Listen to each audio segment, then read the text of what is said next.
रहीम अस्सलाम वालेकुम व्यूअर्स, कैसे हैं आप? अल्लाह ताला आपको खुश रखे, आबाद रखे, आमीन। आज जी हम बना रहे हैं पालक का साग।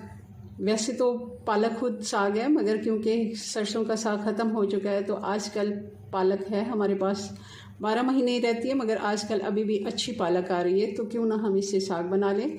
और साग जैसी ही रेसिपी हम इसकी बनाएंगे और बिल्कुल इसका टेस्ट साग जैसा ही आएगा जैसे हम सरसों का साग खाते हैं। चलिए इसको बनाना शुरू करते हैं। रेसिपी पसंद आए लाइक करना मत भूलिएगा जी। तो आप देख रहे हैं पालक हमारी बॉयल हो रही है। 1 किलो पालक थी जिसको मैंने मोटा मोटा काट लिया था और इसको अच्छे से धो लेना है। बड़े टब में डाल के खुले पानी से धो लेना है और फिर मैंने इसको पतीली में डाल के 1 कप पानी डाल दिया और इसको बॉयल होने के लिए छोड़ दिया। और अभी हमने कुछ नहीं डाला, इसमें डाल देंगे। इसको तकरीबन 4-5 मिनट हो गए मुझे किसी काम से,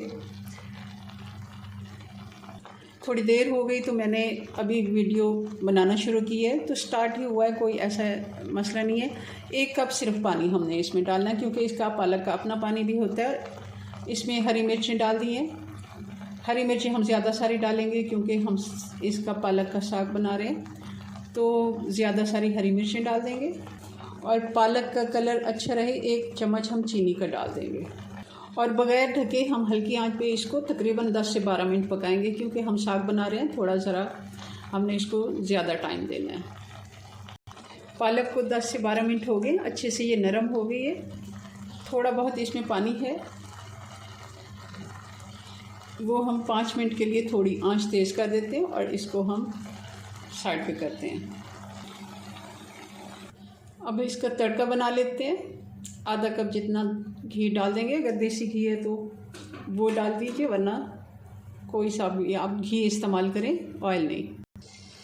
हम इसमें लहसुन डालेंगे हरा वाला, ये 2 चम्मच जितना है।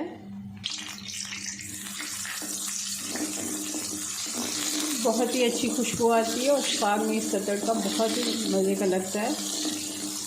अगर नहीं है तो आप दूसरा लहसुन भी डाल दें। और साथ ही हम इसमें 1 टीस्पून अदरक डाल देंगे, कटा हुआ या कुटा हुआ अदरक हम लहसुन के साथ फ्राई कर लेते हैं। और 2 हरी मिर्चें हैं, इनको हम डाल देंगे। और ये लाल वाली मिर्चें, मगर ये हरी मिर्चों के साथ जो लाल हो जाती हैं वो वाली ताज़ा मिर्चें, और इनको थोड़ा सा कट लगा दें ताकि ये फटे नहीं।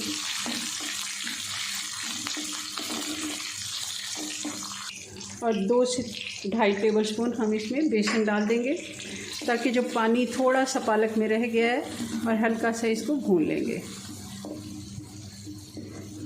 वो पानी जैसे हम साग में थोड़ा सा आटा डालते हैं, मकाई का आटा या फिर गंदम का आटा, तो ये हम थोड़ा सा फ्राई कर लेते हैं ताकि इसका कच्चापन दूर हो जाए। 1/2 टीस्पून हल्दी डाल देंगे और 1 टेबलस्पून लाल मिर्च कुटी हुई डाल देंगे और हस्बे ज़ायका नमक डालेंगे। आंच बिल्कुल स्लो रखनी है ताकि ये मसाले हमारे जले नहीं।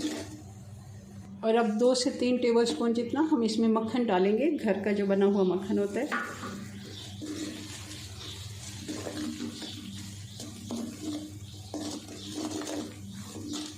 और साग को हमने हैंड ब्लेंडर से ब्लेंड कर लिया। आप चाहें तो ग्राइंडर जग में भी उसको कर सकते हैं या फिर कुंडी डंडे से कूट भी सकते हैं, मगर क्योंकि हम साग बना रहे हैं तो थोड़ा उसका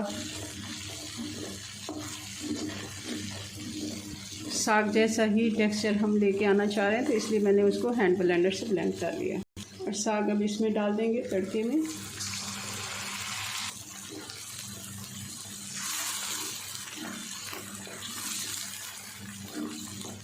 ये देखिए थोड़ा बहुत जो पानी था जो हमने बेसन डाला है, तो उससे वो बिल्कुल खुश्क हो जाएगा और इसका साग जैसा टेक्सचर आएगा।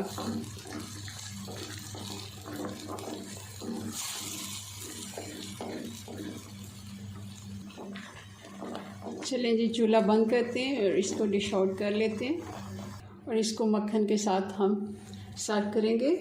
आप मकई बाजरे की रोटी के साथ इसको एंजॉय करें। चलें जी, अपनी दुआ में याद रखें। मिलते हैं नेक्स्ट वीडियो में नई रेसिपी के साथ। तब तक के लिए अल्लाह हाफिज़।